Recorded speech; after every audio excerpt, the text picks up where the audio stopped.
Trabajamos todos los días para proteger lo que más te importa. Son las 6:30, las 5:30 en Canarias. España incrementa sus esfuerzos en la lucha contra el terrorismo. Porque la normalidad no está garantizada. La concienciación en ciberseguridad. En un mundo cada vez más complejo, se multiplican las amenazas a nuestra seguridad, a nuestra forma de relacionarnos.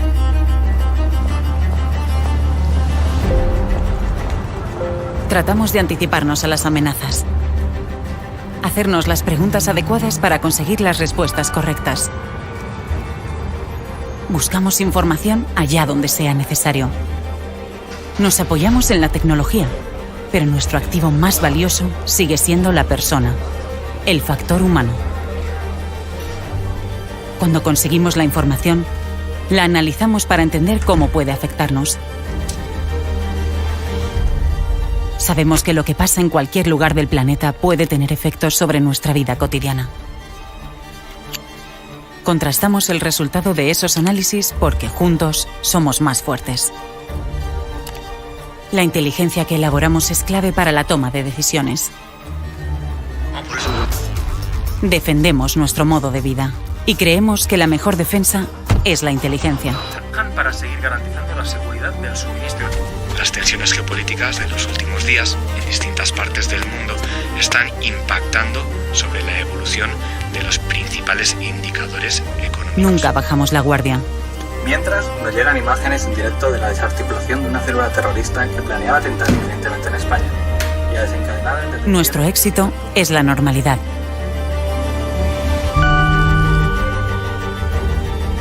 Por eso, trabajamos discretamente para proteger el futuro. Para que nuestro país sea cada día un poco mejor. Nuestra fuerza es la inteligencia. Somos el CNI.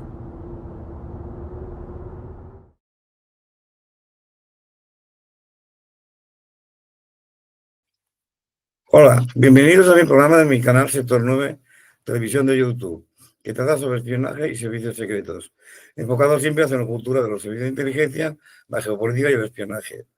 En esta entrevista hablaremos de qué fue el proyecto MKUltra. El proyecto de MKUltra fue un programa clandestino de la CIA desarrollado entre 1953 y 1964. Su objetivo era crear técnicas de control mental utilizando drogas y métodos extremos. Estos experimentos fueron dirigidos por el entonces subdirector de inteligencia, Allen Doller. Según los documentos desclasificados, las pruebas incluyeron la administración de grandes dosis de LSD, hipnosis y privación sensorial, y torturas psicológicas a ciudadanos estadounidenses, muchas veces sin su consentimiento. Y para esto, que mejor contar con un invitado experto en psicología e hipnosis. Es por eso que presentamos hoy al doctor Isidro Pérez Hidalgo. Isidro Pérez Hidalgo es director de CHC, psicólogos y presidente de la Sociedad Hipnótica Científica. Buenos días, doctor, ¿cómo estamos? Buenos días, Sergio. Encantado de que compartamos este ratito. Igualmente, doctor. Hoy hablaremos de un tema pues, que es bastante espinoso, ¿no? O que no ha sido, que es el proyecto MKUltra, el proyecto secreto de la CIA, ¿no? ¿Cuáles fueron los antecedentes del proyecto MKUltra para usted? Bueno, pues los antecedentes claramente se sitúan. Sabemos que MKUltra es un producto, digamos, de la Guerra Fría, y los antecedentes claramente se sitúan en la misma Segunda Guerra Mundial. Es decir, pensemos que MK, puesto así con K, Mind Control, viene de la idea de control de la mente que ya los alemanes intentaron poner en práctica en la Segunda Guerra Mundial con sus prisioneros. Y MKUltra, digamos, también tiene como antecedente el llamado proyecto Paperclip o proyecto Sujetapapeles, donde se trataba de transferir científicos alemanes, científicos que habían colaborado, por tanto, para el nazismo, a la CIA, realmente, al Estado americano. Entonces, el proyecto Paperclip fue seguido también por el proyecto Artichoke, proyecto Alcachofa, que tenía unos objetivos similares. ¿Y cuáles serían estos objetivos del control mental? Pues realmente, sobre todo, en los interrogatorios, también en el lavado de cerebro, del que podemos hablar en general, y realmente creo que lo que destaca mucho en el proyecto MKUltra es que no es un invento, no es sensacionalismo, no es amarillismo, aquello fue muy real y tuvo unas consecuencias graves. Seguro. Después me vino una segunda pregunta, pues ¿cuál fue el papel de la hipnosis en este proyecto? Porque la hipnosis fue algo que fue utilizado, digamos, en este proyecto, una técnica, digamos. Sí, fue una de las técnicas. Hubo varias técnicas que emplearon en este MK Ultra. Una de ellas fue la hipnosis. También se utilizó el LSD, la mescalina, la restricción sensorial, bueno, y probablemente otras cosas que estarían, bueno, un poco en ese aspecto En esa oscuro. línea, sí.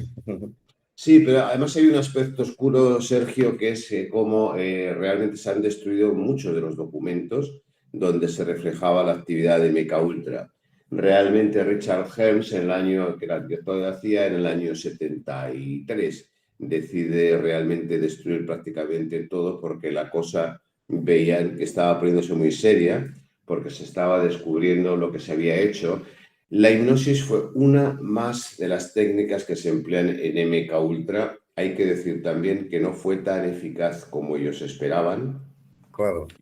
Porque realmente, si hablamos de MK Ultra, lo que tendremos que decir es que más que conseguir implantar nuevos pensamientos o manejar o lavar el cerebro a las personas, lo que hicieron fue convertirlos en enfermos. Más que construir, el proyecto MK Ultra destruye y llega a saltarse cualquier protocolo ético de investigación y, bueno, realmente hubo hasta muertes. Con efectos secundarios increíbles, ¿no? Sí. Por ejemplo, el famoso caso de Frank Olson, que trabajaba precisamente para este proyecto, que era un biólogo al que le meten, sin que él lo supiera, una dosis de LSD. Pocos días después de que esto ocurre, Frank Olson comienza a sentirse muy mal y supuestamente se tira por la ventana y se suicida. Sí. De todos modos, la familia, años después, investigando el caso porque no estaban conformes con la versión oficial, la familia declara a partir de los estudios médicos que se hicieron después, que el caso de Frank Olson realmente fue homicidio. Claro. Quizá porque este señor sabía mucho de todo aquel entramado complejo que era MK Ultra. Demasiada información comprometida, que se dice, ¿no? En los servicios de inteligencia. Y eso me lleva también, doctor, a hacerle una tercera pregunta. ¿Se puede doblegar la voluntad de las personas mediante la hipnosis? Una pregunta que se da a mucha gente. Este es un tema muy discutido, Sí, porque, ¿no? claro, sobre todo en la hipnosis del siglo XIX, lo que se creía era que las personas se convertían en una especie de robots sin voluntad, Sí. que iban a hacer lo que les digamos. Realmente esto no es así. Es decir, que lo que sabemos es que una persona que está bajo hipnosis, fundamentalmente lo que hace es focalizar su atención y suspender voluntariamente la capacidad analítico-lógica. Entonces, supongamos que yo a usted le someto a hipnosis y le digo, bueno, pues Sergio, ahora usted se va a tirar por la ventana. Obviamente no se me ocurriría eso, pero supongamos que se me ocurriera semejante cosa. ¿Usted lo haría? No, indudablemente no, porque no hay esa pérdida de la voluntad. Ahora bien, cuando a una persona se la tiene en unas condiciones especiales, por ejemplo, dándole alucinógenos, aislamiento sensorial, torturas de algún tipo y además hipnosis, puede que la hipnosis se sume a todo lo demás. Pero la hipnosis por sí misma, y así lo vieron en MK Ultra, no tiene este efecto mágico que ellos buscaban para que alguien haga lo que no quiere hacer. Sería una miscelánea de ambas cosas. Claro, tendría que ser una combinación especial, porque además, teniendo en cuenta una cosa, el LSD es un alucinógeno cuyo efecto es un poco imprevisible. Claro. Hay personas que van a tener lo que llaman un buen viaje y otras un mal viaje. ¿Y cómo se combina eso con la hipnosis? Difícilmente. Pero a muchas personas en el MK Ultra se les administró LSD sin su consentimiento, provocándole graves problemas psicológicos. A nivel psicótico, a nivel esquizofrénico. Sí. Eso es. Eso es. En muchos casos apareció eso. Lo que ocurre es que, como decíamos, se tapó gran cosa de todo esto. Aquí uno de los principales responsables fue Siegfried Gottlieb. Sí. Siegfried Gottlieb era el típico científico loco que vemos en las películas, que Sí, estaba sí, dispuesto a llegar a cualquier cosa. Y entonces, bueno, fue un químico que realmente es el que desarrolla, junto con Allen Dulles, que era el director de la CIA al principio, desarrolla todo este proyecto.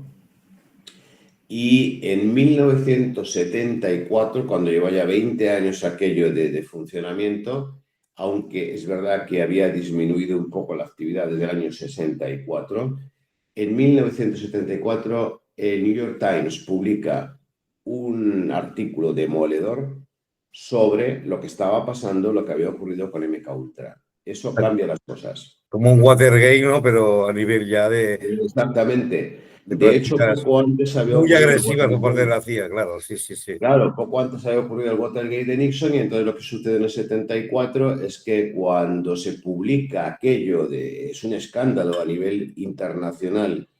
¿Qué ha estado haciendo la CIA? ¿Quién les ha supervisado? No había habido supervisión.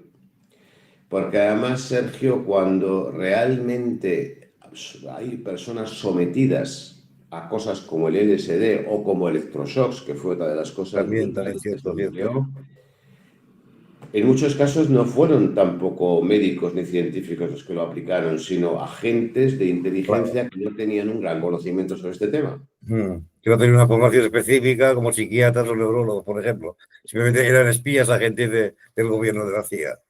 Efectivamente, hubo personas a las que se le hicieron a lo mejor 60 electroshocks, intentando anular la personalidad, intentando vaciar. Lo que consiguieron en muchos casos fue dejar sin memoria anterior a las personas. Sí, sí. Pero no implantar, digamos, el tipo de destrezas o el tipo de conocimientos que aquellos científicos querían. O sea, pretendían a nivel cognitivo dejarlos como una tabla rasa, que se dice, ¿no? Sí, sí, sí. Se pretendía decir, bueno, vamos a hacer una hoja en blanco a partir de esta persona para introducir en esa hoja en blanco lo que queramos. Pero aquello no funcionó, más bien destruyó, como decía antes, más fue una destrucción que una construcción. Sí. Y esto me lleva a otra pregunta bastante interesante también. ¿Cuáles fueron las consecuencias de las manipulaciones sufridas por estos sujetos elegidos para la investigación? Lo que estamos hablando un poco, ¿no? Claro, hablábamos antes del caso famoso de Frank Olson, pero hay muchos casos de personas que realmente las destruyeron a nivel psicológico y a nivel familiar, porque claro, las familias en muchos casos se encontraban con personas a las que no reconocían como su padre, su esposo, es decir, eran el tipo de personas que, digamos, anteriormente eran normales y que habían sido captadas con procedimientos tan curiosos como, por ejemplo, prostitutas. Es decir, había prostitutas que se ponían en la calle, subían a los clientes a un piso. Allí en el piso tenían equipos de grabación y espejos de observación bidireccional. Y entonces, ¿qué sucedía? Pues que les grababan, les administraban el LSD, y el estudio era, pues eso, con sujetos de la calle totalmente inocentes en este sentido. Además, ciudadanos americanos en la mayoría de los casos. Ciudadanos americanos, sí, sí, sí. Hubo también en Canadá unas cosas, en Washington, perdón, en Reino Unido, pero sobre todo fueron ciudadanos americanos a los que no se había advertido de lo que se iba a hacer con ellos, a los que se trató de una manera realmente cruel en muchos casos. Claro, siendo personas con una cuota baja a nivel social, pues como podría ser un mendigo, por ejemplo, que muchos servicios de inteligencia consta que han experimentado a veces con mendigos, personas que igual nadie echaría a faltar, por ejemplo. Efectivamente. Esa dinámica, ¿no? Mendigos, presos, enfermos. Hubo realmente una gama muy amplia de personas. Una vulnerabilidad, digamos, una vulnerabilidad de estas personas. Personas a las que se sometió a MKUltra sin que en ningún caso se admitiera después, salvo cuando hubo investigaciones policiales o cuando hubo un comité del Senado que en 1975 removió todo este tema que era el llamado Comité de Church. Sí. El Comité de Church es el que ya verdaderamente se mete en serio y establece que a partir de ahí se va a tener que vigilar mucho más este tipo de prácticas. De experimentos, claro. Claro, porque Que no tenía ningún control, digamos, aparentemente científico. no, No lo tenía. Ni ético, Ni ético, ni claro. Aquí la cuestión es que el fin justifica los medios. Es decir, Claro. en plena Guerra Fría, ellos tienen una gran paranoia con lo que puede hacer Rusia, claro, o la Unión Soviética, con lo que podría hacer Corea y con lo que hacía Corea con sus prisioneros. Exactamente. Entonces, hay una película sobre esto que sería El mensajero del miedo. Se publicó en España esta película, El mensajero del miedo, donde se muestra cómo personas americanos que habían estado en Corea habían sido sometidos a técnicas de lavado de cerebro y vuelven a Estados Unidos, con lo que supone un gran cambio. Y un gran efecto postraumático, claro. Después, hay otra pregunta que sería interesante hacerle también, doctor. ¿Existe en el presente todavía este tipo de prácticas hoy en día, en el siglo XXI? Es difícil saberlo, pero desde luego parecería que ha habido cosas que han sido una prolongación de MKUltra. Por ejemplo, en los años últimos se ha dado lo que se llaman las técnicas de interrogación mejorada. En realidad, bajo ese eufemismo de técnicas de interrogación mejorada o potenciada, estamos hablando de torturas. De torturas, claro. Algunos psicólogos, con poca ética por su parte, algunos psicólogos han contribuido a esto. Es decir, ¿cómo podemos hacer que una persona responda, cuente cosas que no podría contar? Pero claro, las someten a situaciones de extrema crueldad para minar todas sus resistencias. Y hablaríamos hasta de delitos de Estado y a cargo de un servicio de inteligencia que representa un gobierno, un Estado. Claro. Así es. Entonces, algunos de los conocimientos de la psicología que de alguna manera se habían utilizado para fines buenos, se utilizan a partir de las técnicas de interrogación avanzado, de interrogatorio avanzado, como lo queramos llamar, precisamente para que se les pueda extraer toda la información a aquellos sujetos que normalmente no la darían en condiciones normales. Comprendo. Tácticas que, por ejemplo, en Guantánamo han sido muy utilizadas. Correcto. Y también hay un tema que hoy tenemos en día que es muy importante y no lo sabemos cómo está llegando esto. Es decir, las técnicas modernas de estudio del cerebro, lo que es la neurociencia, que de nuevo podríamos decir, hombre, tiene una finalidad positiva, sí, pero realmente le podemos dar la vuelta de tal modo que digamos, bueno, ¿cómo podemos manipular el cerebro para que una persona deje de ser libre en su elección? Es un arma de doble filo siempre, ¿no? Como casi todo, ¿no? Como hablamos de la inteligencia artificial, por ejemplo, pues según su uso, ¿no? Pues puede ser un arma de doble filo. Pues, la inteligencia artificial, efectivamente, es una herramienta peligrosa.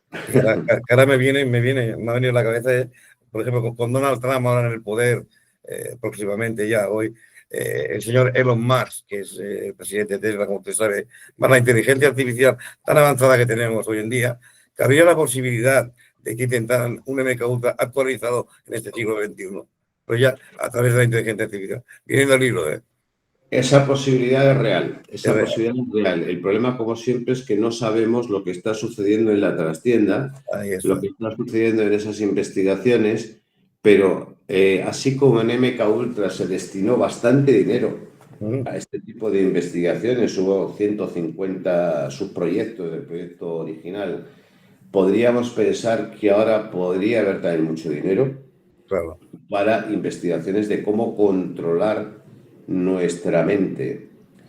Y pensemos que a veces eso que nos hacen para controlar la mente es como algo muy aparentemente muy amable, es decir, simplemente la televisión, simplemente medios de información. El neuromarketing, por ejemplo. El neuromarketing, efectivamente. Todo eso puede jugar con nosotros de una manera que no nos damos cuenta de que verdaderamente estamos cediendo ahí nuestra capacidad analítica. Ahí está. El ser humano emplea la lógica, el ser humano emplea el razonamiento, pero en muchos casos desvían nuestra atención a otra serie de cosas y realmente podemos llegar a ser muy manipulables. Claro. Es lo que tenemos hoy en día, ¿no? Pues con esto de la inteligencia artificial, que ya vamos avanzando, como usted sabrá mejor que yo, y que, bueno, que podría dar la posibilidad, pues que servicios de inteligencia, gobiernos o incluso empresas privadas, pues hicieran experimentos, lo que ha dicho usted en el principio del programa, poco éticos, poco morales y con cierta duda científica, ¿no? Claro. Otra cosa, volviendo al tema de la hipnosis, es que los servicios de inteligencia sí han empleado la hipnosis, pero en muchos casos tenemos que tener en cuenta que los sujetos voluntariamente, eso es distinto, se han prestado a ello. ¿Por qué? Porque la hipnosis puede servir para mejorar algunas capacidades. Exactamente. Por ejemplo, para controlar nuestro estado emocional. Si una persona dentro de los servicios de inteligencia estuviera en el curso de una misión peligrosa, por ejemplo, la hipnosis previamente administrada podría ser un modo de mejorar su autocontrol. Exactamente. Pero estamos hablando de que ahí la persona se presta ya, claro, con anterioridad y está, digamos, muy decidida a que la hipnosis sirva como una ayuda para la misión que tiene que... Ya está condicionada de alguna manera, ya tiene un aprendizaje, no supongo. Pero claro, la otra parte sería hacerlo pues de la manera para hacer ya el mal, digamos, a esa persona para conseguir unos fines, sin importar el sujeto en cuestión. Exactamente, y no funcionaría. Seguramente la hipnosis planteada en esos términos contra la voluntad de la persona no va a funcionar. Claro. No va a funcionar. Pues hemos hablado de otras sustancias como el LSD y otras cosas que Chiñeta, que como un todo, como usted ha explicado muy bien, pues igual actuaban de alguna manera, probablemente. Exactamente. Exactamente. Pues doctor Isidro, espero que haya estado cómodo con esta entrevista. Muy cómodo.